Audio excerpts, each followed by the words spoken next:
Mm. Welcome again to Diversity is the Game Changer, and episode title of today's show, there from elite security to inner clarity, leading with courage, calm, and inclusion. Welcome back to our show where we deeply diving into the stories, struggles, strategies that shape inclusive, powerful leadership and life in today's really complex world. And today I'm beyond honored and to welcome a guest whose journey is nothing short of extraordinary. Um, I already asked the name, how should I pronounce? So you said not Ido, Ido, right? Yeah, it's easy. Yeah, It's it's only easy. 3 letters, so IDO. Ido. And IDO. you can also always introduce yourself. So from serving in one of the most elite Israeli security units to becoming transformational leadership mentor, he has mastered the art of leading under pressure. With decades of experience safeguarding national assets and reducing operational vulnerabilities at scale, including with El Al Israel Airlines, his career is a masterclass in resilience, precision, and people first leadership. But what's truly remarkable in his evolution, your evolution, from a high stakes security expert to a keynote speaker helping leaders access courage, calm, and clarity from within. Thank you so much for being us today. Welcome to the show. Thank You you can for the again opportunity. introduce yourself, and we start exactly jumping not forward but a little bit backward. But the most important backwards for all of us, it's our childhood, and of course, it's long lasting echoes. So, can you take us back to your early years? What was your childhood like? How did it shape your worldview? Thank you. All right, thank you for the presentation. I don't think I can add more than this because I wouldn't say even half of it. But all right, let's talk about my childhood. I think we'll start there, as we all do. Um, I was born in Israel. Uh, I was living in the city of Holon. It's called Mm-hmm. Holon, not far from Tel Aviv, 10 minutes. Next to the sea, shore, Bat Yam, and actually 1 kilometer from the sea. So I was spending a lot of time in the beach, uh, morning, nights, and the neighborhood wasn't so good, by the way. No. Yeah, I mean, I was living in the border between the cities of Bat Yam and Holon, and over there, it's well, let's say it's not a good place. I mean, for children especially. We don't have a lot of them, but we still do. But back then it was more than 40 something years, 4 decades ago, so even more than that. So it was a hard one. You need to be tough and strong, and you have to be not only tough and strong. You have to have a mouth to protect yourself. Mm-hmm. If it's not working, so you have to get some hands or whatever that you have. Um, I have a brother. He lives in the U.S. He lives in Dallas, Texas. He left Israel when he was 21 years Mm-hmm. old already. So he's older than me, 3 years older than me. So he's living more in the U.S. than he was in Israel. Um, so basically, I was growing by myself. My parents divorced when I was 7 years old. It wasn't pretty, but I don't know. I mean, I don't remember what someone told me that his parents were divorced very nicely. Mm-hmm. Uh, but yes, so I was with my mother, and when I was in fifth grade, she saw that it's going to the wrong direction because even when I was say 10 years old, something like this, I was already uh, let's say a gang leader. It's a small. Oh, I bet the gang leader, gangs in those times, yes, yes. it's not As like a first gangs leader, today. your leadership skill came Yeah, all my friends early. were older than me. I mean, older, not bigger or higher because I'm not big. Just older than me. So I had connections with everybody. Even if my friends came to, so before that, my mother took me to, but she said you have to, and she almost dragged me to a basketball team in Mm-hmm. this city, which was good, by the way. But I didn't want to go. I had some other issues to deal with, and but I went. I did. So I said, okay, 1 hour, Yeah. and I was swimming as well. Uh, Swimming. I was swimming at the sea, so I liked it. So I went to the swimming pool, and I upgraded my swimming. But Mm-hmm. basketball was something different because it was with it's a team, people, communication. In a pool, you don't have anything. You are swimming for yourself. I mean, you don't have to connect. You are alone, like a pilot, for example, like a jet pilot or any pilot. I mean, that maybe he's talking to his colleague. I have been in a lot of cockpits. They don't talk a lot, by the way. Only they make the checks, but usually they do what they want, but them for themselves, not. Yeah. But I was going to the basketball, and then I saw I liked it. It was 1 hour. Then it became 2 hours. This specific, I remember this specific training that I really didn't want it to finish. I really liked it.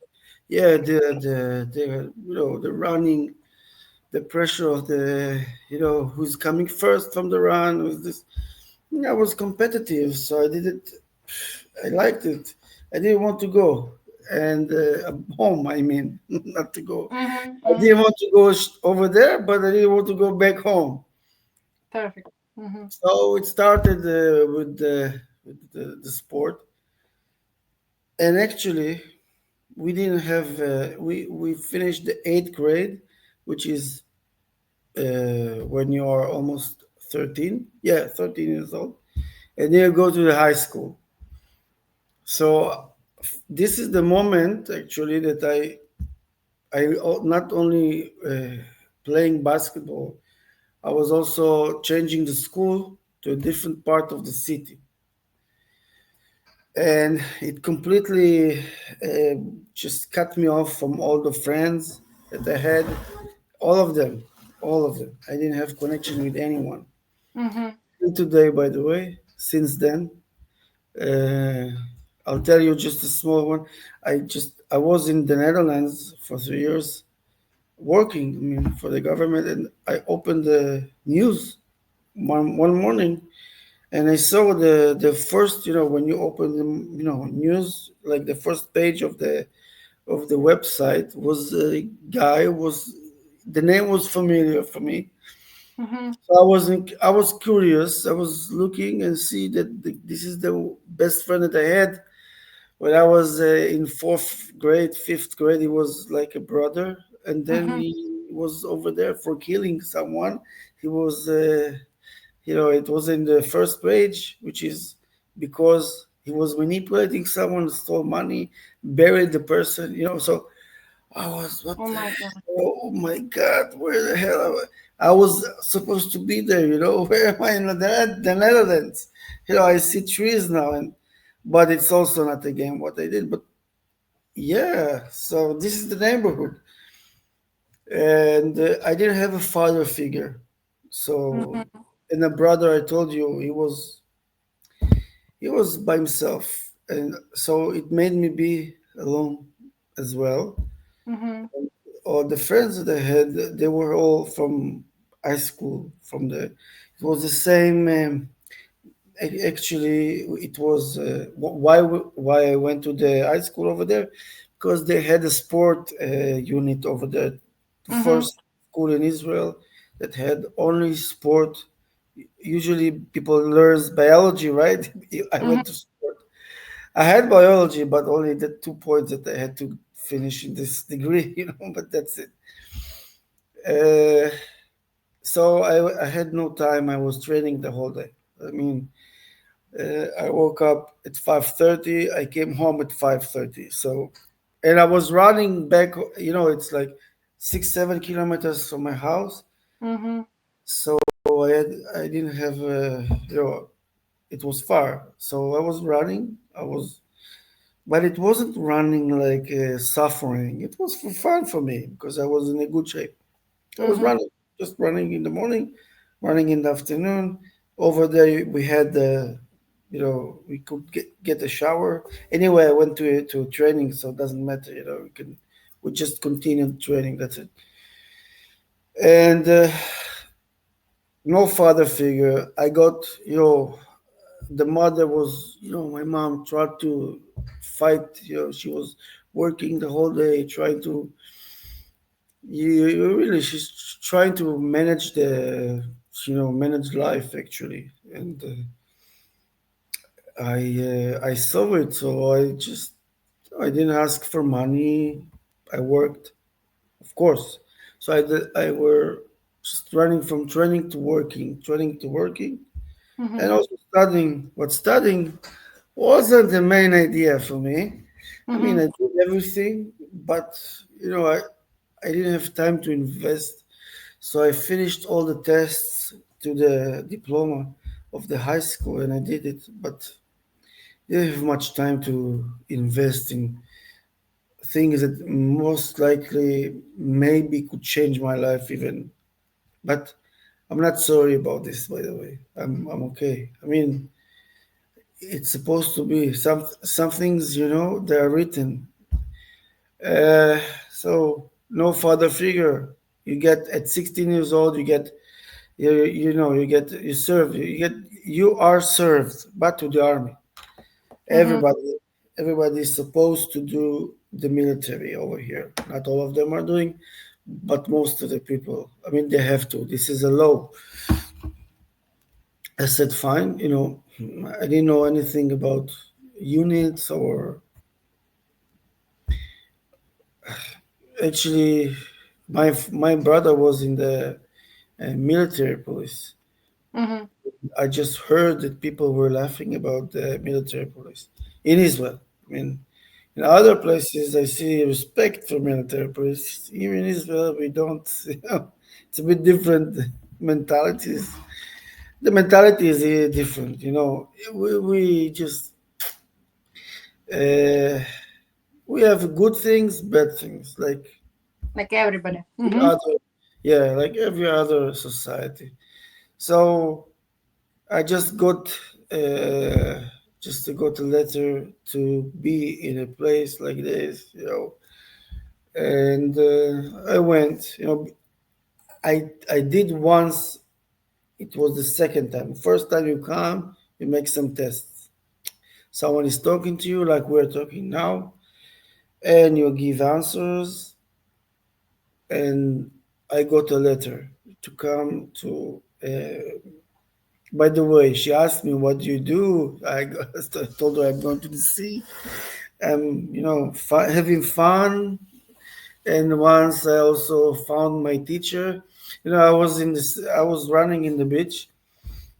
It's a good story, by the way. I was running at the beach, and I was with a friend of mine, and I saw someone doing this. The how do you call this? No, we also trained in the pull-ups. So Mm-hmm. someone made a pull-up, right? I saw this guy is familiar. It was I was running out of school. It was the fifth hour. It was supposed to be citizenship, but I saw the teacher of citizenship doing pull-ups at the same time. So both of us we escaped the teacher and the student went away from the same lesson. I mean the teacher. So I came to him. I said, "Hi, what's up, man?" He said, "If you don't tell, I won't tell."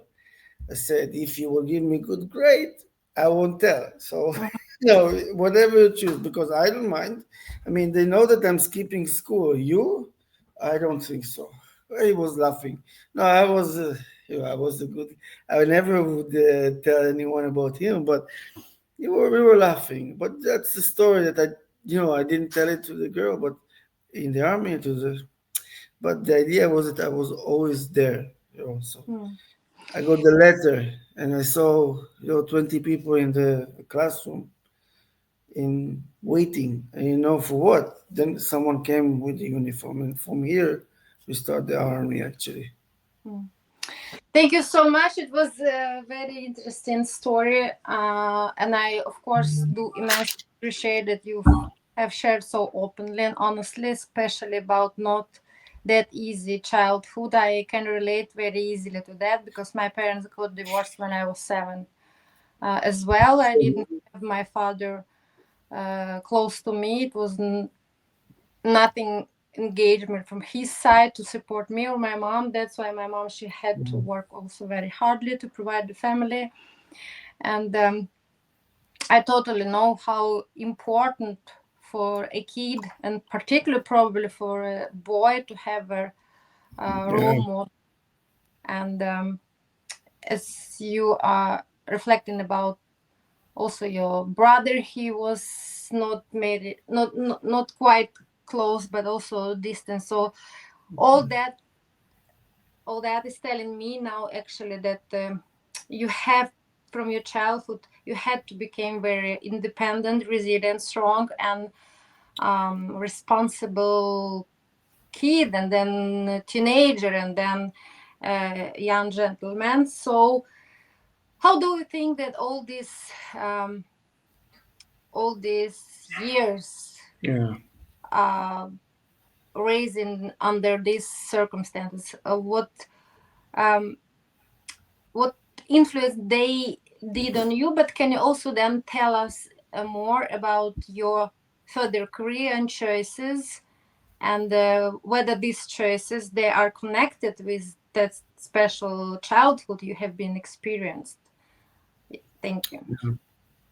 All right, I'll try at least. I was, yeah, I was until the army. I was uh, managing a small restaurant,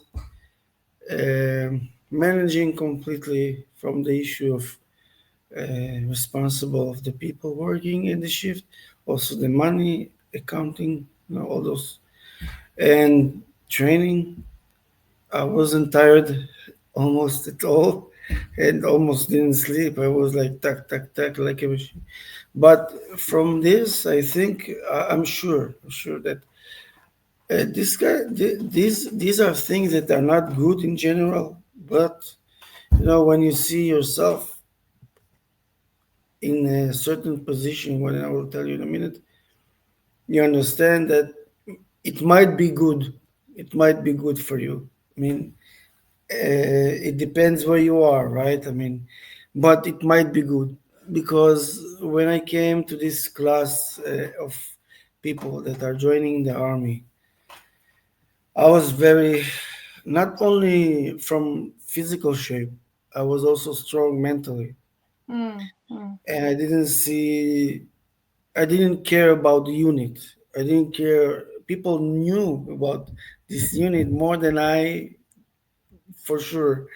I was looking at them and I saw people are like, they're so emotionally and motivated, like to go there, that I didn't understand what the, what the, I mean, okay, so I was listening. It was nice. I mean, all this, the signs and the bats, all this. And he talked actually, we talked like me, but no, he wasn't, he was, let's say, relaxed. Okay, he was relaxing. He was talking, but he was talking in a way that convinced me maybe to try. So I didn't, he sounded good and he said the right words for me, mm-hmm, for me. For the others, I think they were already, influenced. But for me, it was the first time. So actually, I liked him. And I said, okay, I think I'll do this. And I liked also the other things that are coming with it. So I said, okay, we will do it. I mean, we'll try to do it because it's not easy. But I remember, and I wrote a book, I wrote a book about, it's not about my life. I mean, it is, but it's not, it's just a small part of my life. And most of the chapters are actually what are the lessons, I mean, what we can learn, what we can What kind of achieve. book? What is the name or title of your book? The name of the book is The Spies Who Led Me, but it's just, it's finished. It was passing also the censor, the military censor, and it's now waiting for the final approval of the Ministry of, I don't know what committee, which is technical thing, but yeah, it's ready, and it will be published in the future, not in the it's in the nearest future actually. Congratulations. Mm-hmm. Thank you. But I was writing it when I was, I didn't think even that I can write, and that's why I'm saying about the high school that I wasn't creative at all. I mean, I was creative, but in other things. I wasn't creative in literature. I wasn't creative or a thinker even or a writer. Never, never, never. I just never thought about this even. I was so mission oriented that I didn't have any. But I went to this 3 or 4 3 days of it's called in the US is the same. I think all over it's the same units. It's 3 days of collection that you can. We came 10 buses of 50 people each bus, 500 people. So 500 people, 3 days, and the first day was okay. Okay, you start with the test of the physical issues. You're running 3 kilometers, doing the pull-ups. All those, these are things that I did every time, in the school. So I didn't see something very special in it. I wasn't good in running, by the way. I was never good in running. I mean, running distances, but Mm-hmm. I can run fast, but I cannot run. I can. I didn't have the back then or during the last 20 something years. I didn't have no one asked me, but I ran. I didn't like it, but I ran. I didn't like to train, but I trained, in this case, in this way, I mean. But for me, 2 or 3 kilometers, it's really not a lot. So I was running, and you're supposed to get the best result, right? But I didn't feel like I need to because I knew that I will finish on time. They got, we knew the time. I didn't have a watch, but I knew about my physics. I knew that the timing will be fine. So, and then when someone was falling when I was running on the next to the sea, so it was on a rock. I mean, the road wasn't like in a gym or a court, when you can run nicely, No, no, no, no. We were running on stones, and someone was falling. So I stopped. And I helped him, And all the time, there are people that from the unit, there are recruiters, so they're coming and shouting at you. It's Ido, but it's Kalev, my family name. It's Kalev. So they said, Kalev, what are you doing? And they cursed. So what the hell are you doing? Leave him, leave him. I said, you leave him, and I will help him in this way. I wasn't, paying so much attention, and that's finally I understood. Okay, today I have a lot of. I've passed 32 years of those kind of things, but I didn't understand what I'm doing actually. But I just felt that I need to help a guy. That's it. Mm-hmm. At the end of it, of course, I came on time, just a little bit, paced my, running. It was faster, but again, not that, And then the guy was also, he was in pain, but he was running with me, Mm-hmm. and he also finished, and he stayed with me, by the way, the whole 3 days because he was good. And the guy, I mean, the recruiter told me, I mean, asked me, he was asking me, like in interviews, 3 minutes interview, why did you do it? Mm-hmm. I said, I don't know, man. I mean, the guy's falling. Why not to help him? I know the time. Okay, but I will explain you about why it was important. I said, okay, I know the time. It's fine. Someone is in pain. I see the time. I plan. I see that everything will be fine. So why not? I will be on time, and I will bring the friend. So why not? I was like this, but serious. And he said, you know what? You did a good job, and continue forward. That's it. I continued.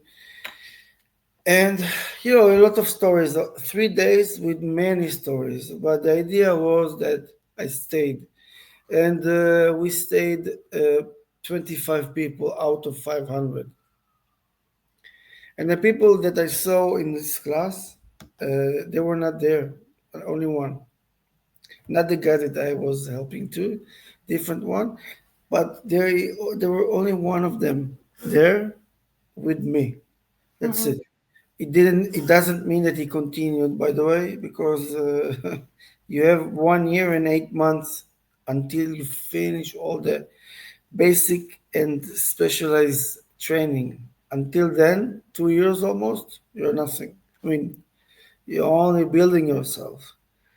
And if I saw a lot of people are saying goodbye in the US, it's ringing the ball, just the bell, just tick, tick, tick. In Israel, it's the same. Mm-hmm.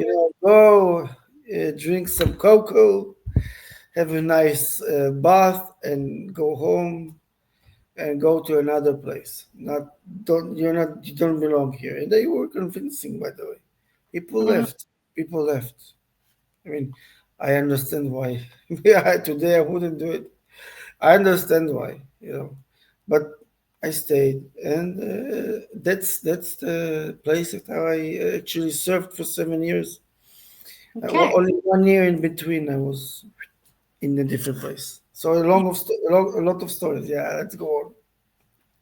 Yeah, so okay, as I understood, so now we um, have proceeded to your career, right? You've been spending 7 years there, and but tell me actually then about your transformation between Yeah, your uh, military, right? It was military yeah, career. Yes, and now we're actually talking even about your skills in writing and making a book all and right. making impact. And I know also you and me we have the same dream to hold a TED talk to give the Yeah, also. impact together, right? So can you tell our audience actually further how you have changed and came to um, Yeah, okay, I can see the trace to serve people to help all the time. It has been through all you have already shared, and now you would like to continue to help people, just maybe not like mostly physically, but sharing your knowledge. So tell us then what has happened after. And my podcast, my show, it's called Diversity is the Game Changer, where we actually discuss how all of us we are kind of diverse, different, but the word such as inclusion is very important. How you have done, you could choose just yourself while you were running, yeah, but you decided to include this guy, right? And I'm sure that when you've been serving 7 years, you could also meet very diverse people. What means actually diversity for you in your career and your personal life? What those things, diversity and inclusion, what actually do, do they mean for you? Yeah, diversity means I can go on. Let's go few years forward. Okay, Yeah. I was first stated in Ukraine, in Mm-hmm. Kiev, Mm-hmm. and I was in charge of Ukraine from the Israeli uh, state actually, Mm-hmm. and I didn't. I wasn't planned. I wasn't planned. I was just. I was making operations all over. It's just. And I did a 7 month course of managing in our industry of intelligence and security and state security. And then I was supposed to go back to the headquarters, but they sent me to Kiev because there was no one to go, and it wasn't. I mean, it was a that it wasn't a simple country to be in 20 23 years ago. So it was almost, yeah, 25 years ago. So you know I mean it wasn't easy back then, but I really loved the place. I was people talk to me, they said two things. One, the ladies will be beautiful. I mean, it's true. And the second one was that I will be married over there, and that's it. But both of the things were correct, actually. Mm-hmm. I didn't have time to have fun, but the beautiful ladies, 100%, 200%, not 100%. And also, I've met my wife over there. So this is the diversity. Because why the diversity? Because I had. It's not that I'm going to say now I'm John Travolta, right? I'm not. But I had a possibility to choose, and I knew exactly because I'm a guy. I'm a person, let's say, that knows where, at least also from experience back then, even where it goes. I mean, where you do it and where does it go? I mean, what will be the challenges in this? And I knew that the challenges will be big because she's not Jewish. She Mm-hmm. wasn't Jewish, and I didn't expect her to be Jewish like any other, Mm-hmm. Israel. I was just loving her. That's it. And I just took a decision and I knew that this decision will make a lot of noise and a lot of maybe even problems. Mm-hmm. But I chose to do it because then I stayed in Ukraine. I was supposed to leave Ukraine, and I stayed there for 2 more years, so 4 years in a row. Mm-hmm. Married her in Ukraine, and I brought all my friends to Ukraine, to Kiev, and I did it on a ship in minus 15, Oh wow. where the ship was, it was everything is frozen. The ship is on the ice, and you have half a meter ice, and you go there. Oh, I miss it. By the way, I miss it so much. It's so hard, so hot in here, Yeah. and. Yeah, all my friends came, the ambassador, everybody came to this wedding. It was a wonderful wedding, really. And and my daughter also, the first one. She's in the army now. She's 19. Can you Mm-hmm. imagine? She's 19 and she was born in Kiev. Yeah, she was born in the hospital. I forgot the name, but it was a good hospital then. It was a very good one. It's the first private, but the embassy paid. The country paid, so I didn't. I didn't mind. Also, there I was fighting because at the beginning, Israel is. I don't want people to see Israel as a bad place, and it was fixed. But when I married Lena, her name is Lena. When I married her, and I from from this few months I understood that she would be my wife. I said that okay, I'm almost 29. It's time to be a family.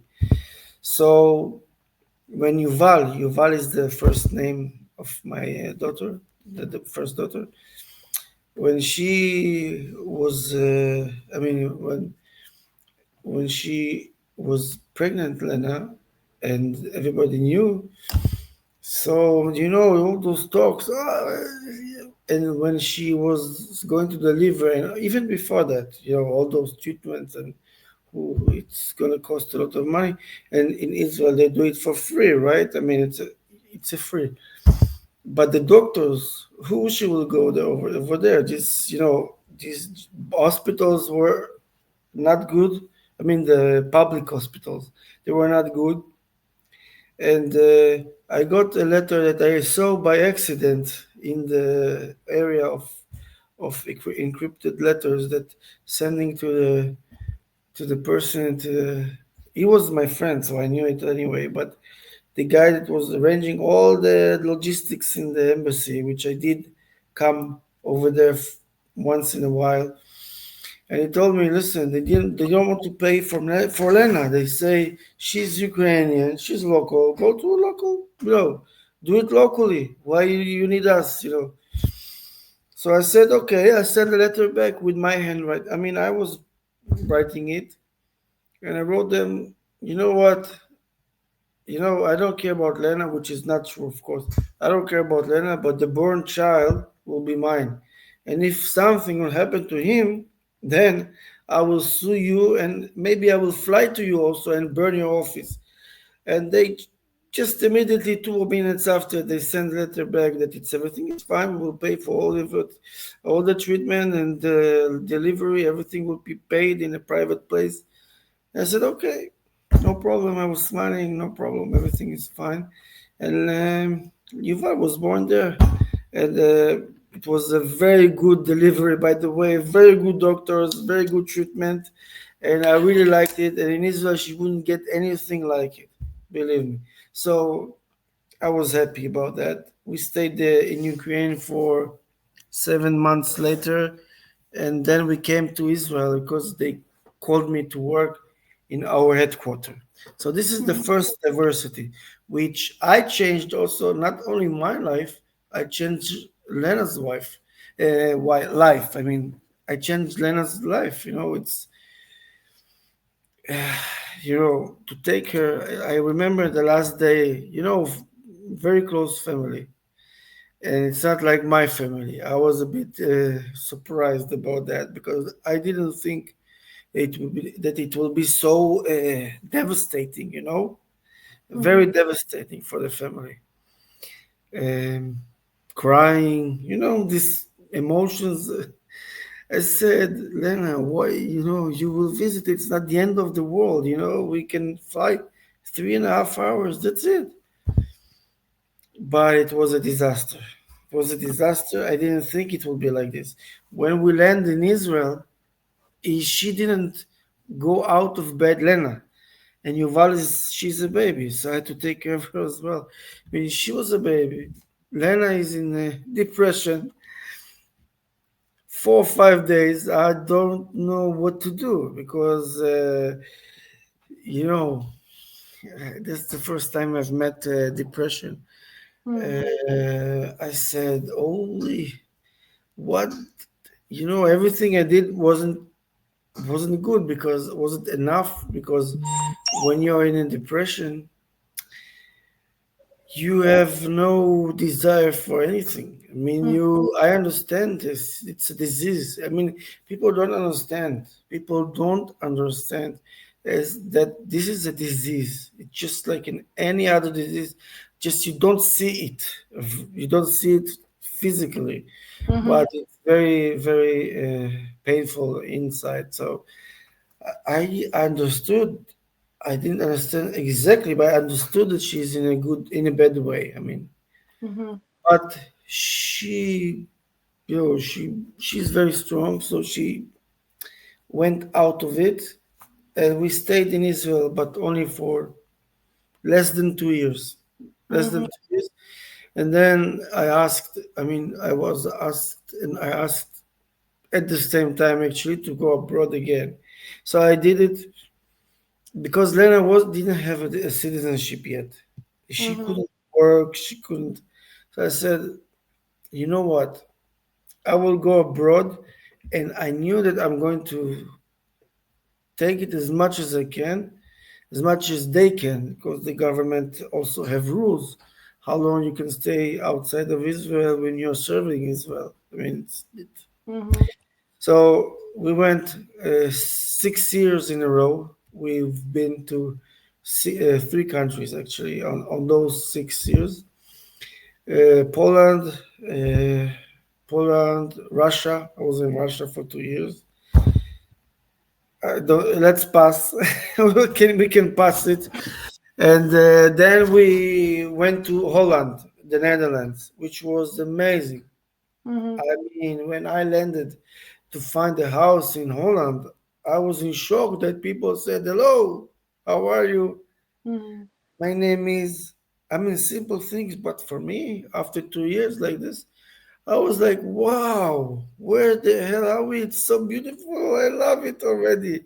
I mean, I told them, look, I asked, where is the office of, and they took us. They just took us, which is looking very simple for you, right? I mean, you're just being nice. But Mhm. for us, after 2 years in Russia, I was like, I'm in paradise. I am really in paradise. It was 3 years in paradise. I mean, we had a lot of, again, work, but with this work, I could stay for a long, long time. It's just, for me, it was so, I had a lot of work, but it wasn't the work that I was about to, you know. And all of us, all the family, I already had the Lior, it's the small one, the youngest daughter. She was born in Poland. And yeah, so she was already almost 4, 5, something like this, and Yuval was already older, 3 years older. And 3 years in Holland. Oh, I would stay there until today, honestly. I was in charge also on Scandinavia, all the Scandinavian countries as well. So I was in Norway many times, in Oslo. I mean Oslo as well, of course, and all the Scandinavian countries. I've been also with the police over there uh, in Sweden mainly to. They showed me the neighborhoods where they cannot go in, or all in with teams, special teams. So I understood what's going on with the immigrants over there. And if it was 11 years ago, I can imagine what happens what now. But never mind. We're not. If you want, I can talk. But we're coming to the point of I was in France also for 3 years, and in this time in France, I was the head of the security of the Israeli interest security, which is a bit different and something very specific. And I was dealing with almost everything. And it was during the time 15 to 18 was the time of ISIS in especially France. When I am listening today to Macaroni, sorry, I love France by the way, really, but politicians are politicians. So Yeah. I, you know, I could really listen to your uh, no, nice story about um, I'm difference going. between countries and your experience, but Yeah, it's like to yeah, I know. summarize a little bit and talk about, yes, you mentioned already diversity in your private life, and what could Okay. you make like advices to our audience when we Yeah, wrap up our show, how actually approach their diversity today, because now we have very special situation all over the world, and we already mentioned politicians are politicians, but as for now so many people they are even more like divided, and it's very difficult um, to find the easy solution how actually to travel between countries and feel so, I don't know, open and friendly.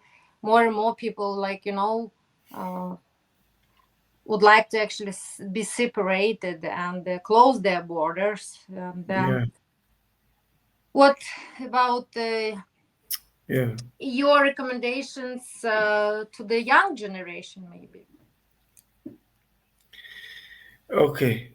To the young generation, I decided to write a book about the young generation security and safety, how to how to build themselves with character and values, because it's very important. And I think I studied I mean, when I was in university, I was studying geopolitical of not only the Middle East but also the world.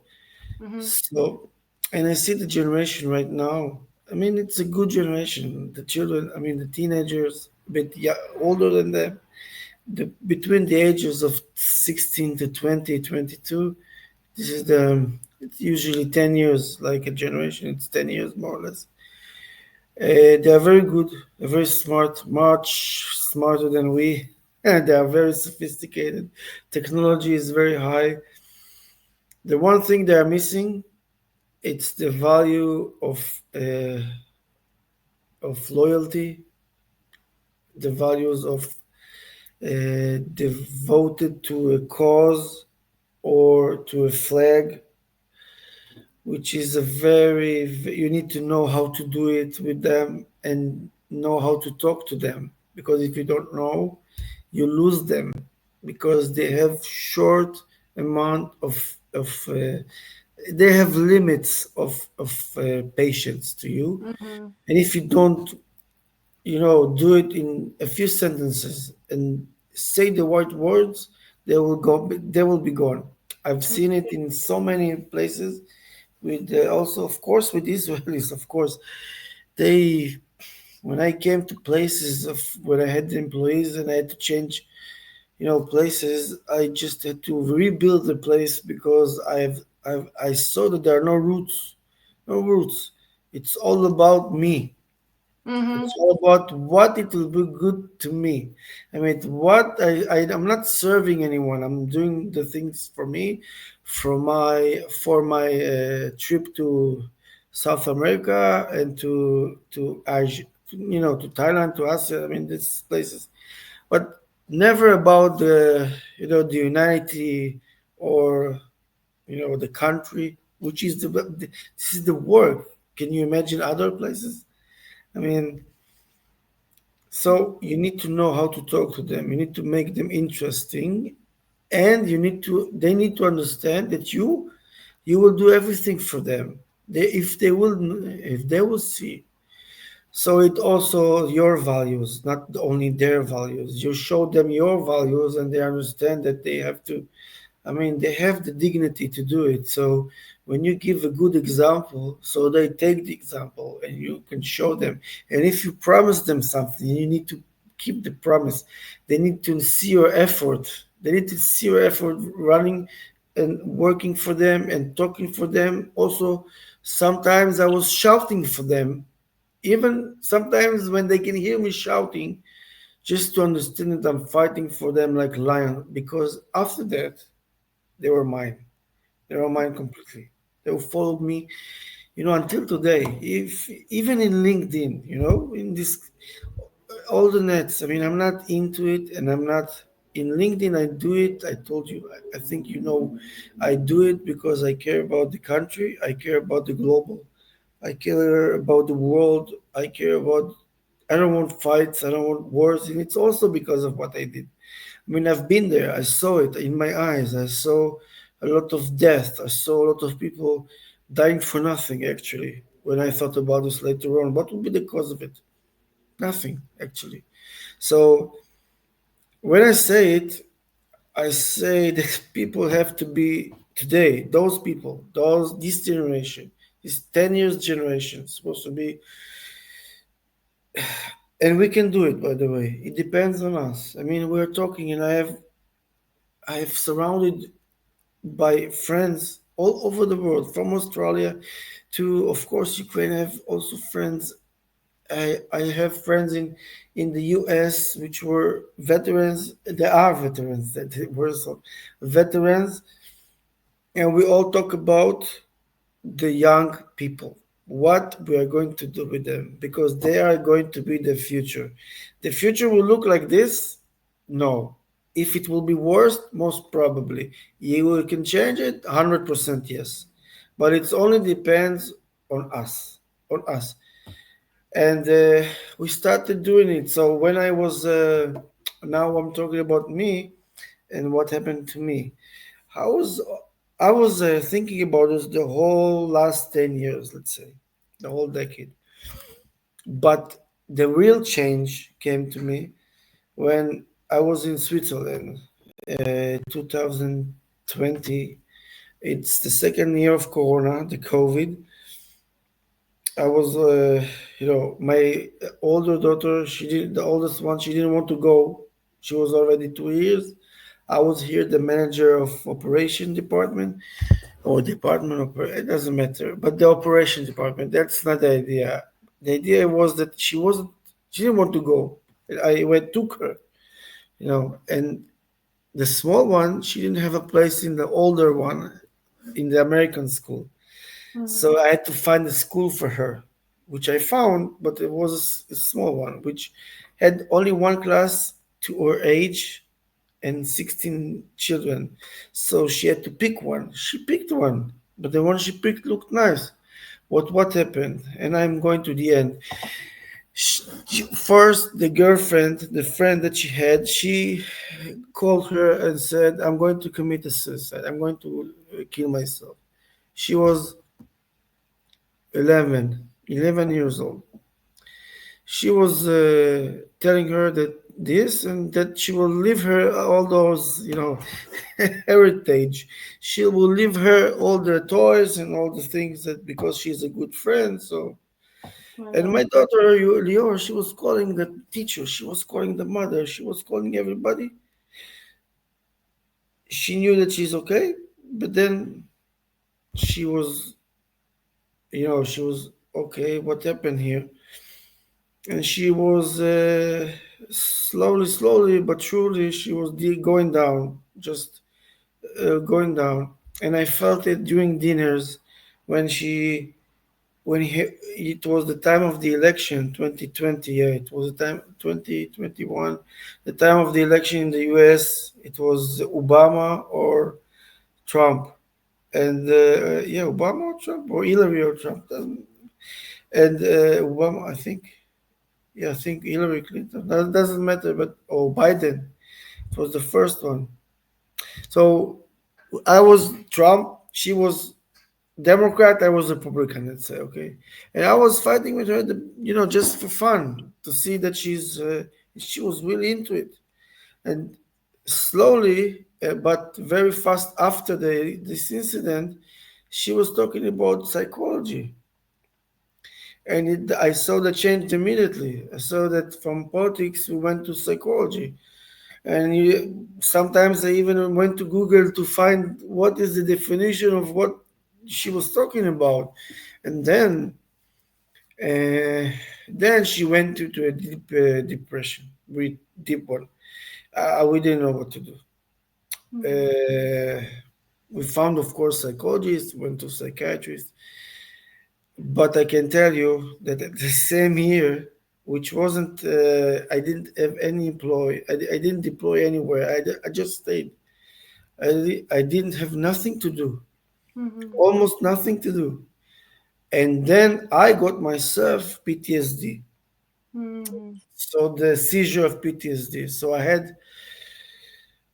think it was the worst. I mean, not the worst, I mean, the difficult for me. For me, it was a difficult year of my life because I was having my seizure of PTSD, of this syndrome, and I didn't know what to do. It was at the beginning, so I didn't know even who to approach, who to call. I didn't want to call our headquarters because then it would be. Mhm. I didn't today. I mean, it's different, and we did it different also. But back then, and it wasn't so long ago. um, to call my headquarters to call my headquarters to say that I have seizures at night, and I'm almost breaking my wife, not in purpose, but just when I wake and, and touch her, and my touch, it's like what can I say? After long years, when you are, it's like she's calling it like the iron hand. I mean, I don't mean it, but so. And when you are sweating, and when you don't, then I didn't sleep for 1 month. 1 month I didn't sleep at all, at all. Not to say that, or eating, of course, not nothing. Not Mhm. even, I didn't want even to make a shower. And at that time, she started as well. So how can I deal with a child that have depression? And actually, it's the first time that I'm telling it in this very specific order. Even if in the book I didn't write it in this way, or even write all of it, I just Mhm. wrote, you know, how to deal with this. But it sounds easy, but it's not. And I don't know people that didn't sleep for 1 month, but I can tell you that if you are not very resilient, if you are not very, very strong minded, it's not going to be easy for you. Or you don't have family or help that can help you. I remember one time, I remember calling my wife saying, "Help me, help me, do something about this. I cannot." And she didn't know what to do because she didn't know Zurich. She didn't know anything as well. Mhm. Who will I share? She wanted to share, but I said, "No, no, do something. No, no, but do something." It's controversial. So I called my brother, which I didn't talk to for a long, long time, Mhm. because I knew that he's not a physician, but close to it. He was, and I knew that it's all nutrition. It's about nutrition training. I was thinking like this, and finally it was like this for me and for many others that I was. After it, I was, coaching people, and I explained that when you're moving or doing something, you don't need to work out. But if you do, it's great. But if you don't, you can go for a walk. You can go to see the sea or mountains, whatever the view is. It doesn't matter. It's good. And if you can do it most of the day, do it most of the day. Be very tired at the end of the day. Be very tired. And even if you don't have a power for, listen, I didn't have energy to even put my clothes on. Mhm. But when my older daughter came to me and said, "Listen, Dad, let's go back to train together. I will go with you." I said, "Yuval, I cannot go. I cannot move. I'm sorry." I was able to control myself, which is also, again, it's about your head. I didn't want them to see. I even helped my daughter, a small one, to study mathematics. Can you imagine with the she was studying the angles, 90, 180, and I was like, what the hell? My hand was like this, but I did it because I wanted to, and I wanted, they had to get a father, which is also about my past, that I didn't have a father. Mhm. And also, it's also the one thing that made me stronger, and the one thing that made me go on living and saying, I will be in their weddings. I will be there for them, because I wasn't thinking that, honestly. Certain moments, I didn't think I will be there. At least at the beginning, I was like, I don't want to. That's it. They will manage. They're okay. They will manage. But when I was thinking to myself, I said, what? I looked at them, beautiful girls, really. I'll show you one day when it's gonna be over, and I'll show you. The beautiful, beautiful girls, and when I look at them and see, how will I not be in her? joining the army, for example. How will I not be in her? She finished high school here. She was excellent, and she got the medal. And she didn't speak Hebrew almost. I mean, she was learning. Mhm. Her language is English. She speaks Ukrainian, by the way. Also, she speaks French and Hebrew, both of them.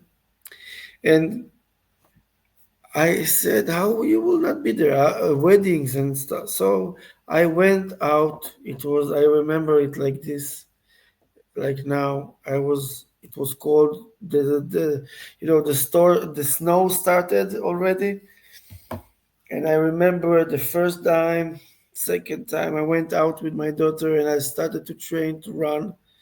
It started with 1 kilometer and it went to 20 kilometers with easy running 20.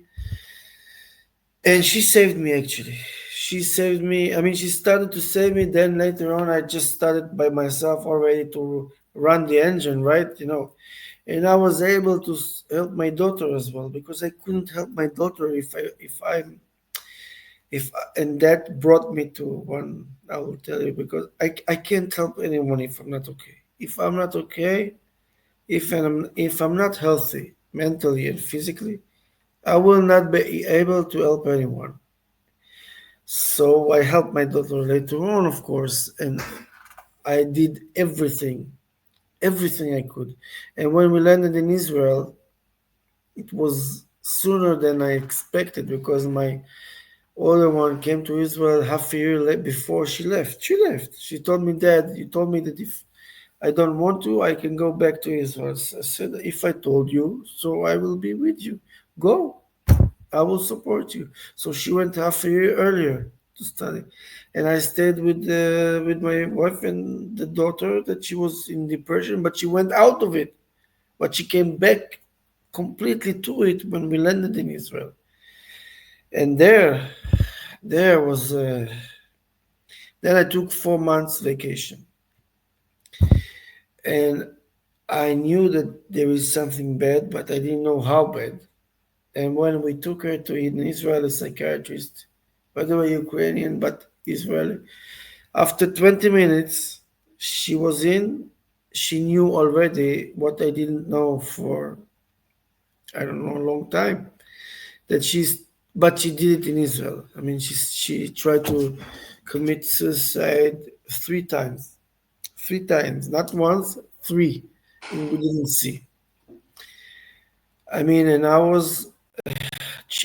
this is the life changing that I'm talking about. It changed me completely. It started from the first year of Corona, second year of Corona. First year, I had to um tell people to resign, and I had 800 people. I let all the people off. I stayed with 50. So it's a big boom for me also as a person to release 750 people, fire, to fire them. And then I went to Switzerland. Then I got my PTSD. Then my daughter it was like punch after punch. My daughter got depression. We came to Israel because of the older one. She left. Okay, so we go back. Now I found out she's, wanted to kill herself 3 times. So I said, Ido, what the hell are you doing? Maybe something was wrong with you when you look. And I found out that I was putting in my career much more than I put myself at home. I wasn't at home, once I told I'm coming in 2 days, I went for 2 weeks. Not because I wanted, because of the job. But Mhm. I'm not going to talk about this because it's not relevant. The work itself. It's not relevant. It's just I wasn't there. So I made a decision. I made a decision after all the things that I told you. I made a decision that it's gonna be in the army, in the navy. I was in the navy. We have rules of three, So I have three things to say. It's me, my family, and then my work, my career. all the rest. Why me first? I explained because if I'm not good, people don't understand. I have to explain, but I think you do because you understand me already. Because if we will not be okay, no one will be around us okay. That's 100%. And the second is my family, which are the most important people for us, right?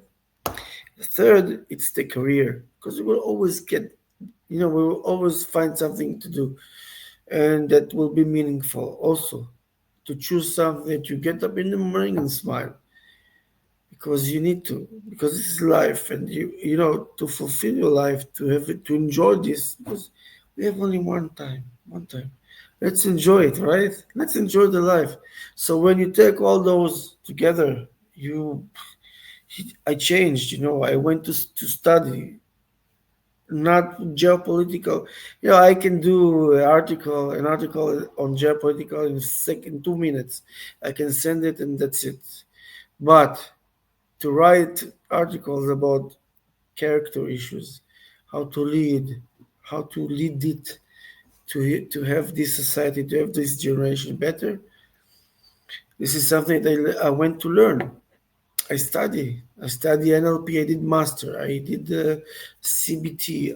I started to learn how to deal with people. Although I used to manipulate people all the time in my work, I did it in a way that it wasn't good. It was the country. That's it. But sometimes people forget. I saw my friends; they're all divorced. It doesn't mean that it's. It depends, but most of them are divorced because they were not at home. They didn't. Yeah, I'm so touched, deeply, deeply touched by all your story, and would be more than happy to continue one day. I Also, know it's too. I second, know we're talking a lot of time. I know. it just first of all, I'm very, very grateful to you for being so open. It's really, really special, strong story, which I'm sure so many people, and especially relatives, can be thankful to you and relate. And I'm so grateful to find out that you made this major choice in your life and transforming from being so concentrate, focus on your job. But now it's, first of all, it's so true, correct how you say, it's about, first of all, self-love, self-care. Like in the plane, put your own mask on yourself, then your family, and then of Exactly. course fulfillment and feel the purpose of the life. So I do wish from all my heart, of course, that you are following your path. Maybe through this very, very painful experience, you could find your calling, your real calling in your life. I'm so happy that it was like still in time to find out all these problems and challenges, because sometimes it can be also too late. I'm Yeah. so happy that you didn't like lose anybody, and though it was very, very painful experience, and I know what can be worse for any parent to lose the child. And of course it's like alarm. Then you could get this alarm and you change everything in your life and also in the life of your family. And then you are not the best. You are now the best role models yourself. So many people. So I'm so, so grateful for you to be here with us today, for opening your heart, sharing your story. I really do appreciate Appreciate with you. all my heart. So if we can make the major outcomes, yes, it's first of all about uh, caring and talking deeply with ourselves, who we are, how we should take care about ourselves, right? And sometimes really when we are so busy all the time, 24/7, we even don't have time to be in silence and to listen to your inner voice. But sometimes God or the great creator gave very challenging situation when you have to stop everything and actually talk to yourself. And I'm so happy to find out that you could hear your inner voice and you have transformed everything in your life. So thank you so much. Thank you for I having me. will do by all my heart. I will be very happy to follow your path further and dreams. And I know about your TED talk. And we have the beautiful connector Tara, who is our mentor. She is also an amazing person, soul. Yes. So one day I hope we meet each other in real life, can give a hug, and can also sit and reflect many hours without restriction as now, because show Yeah. sometimes people they don't I'm watch. sure that we will have a nice talk. That's Yeah. for sure. Thank you so much and stay blessed. Thank you. Thank And you. Thank you I so feel much. the most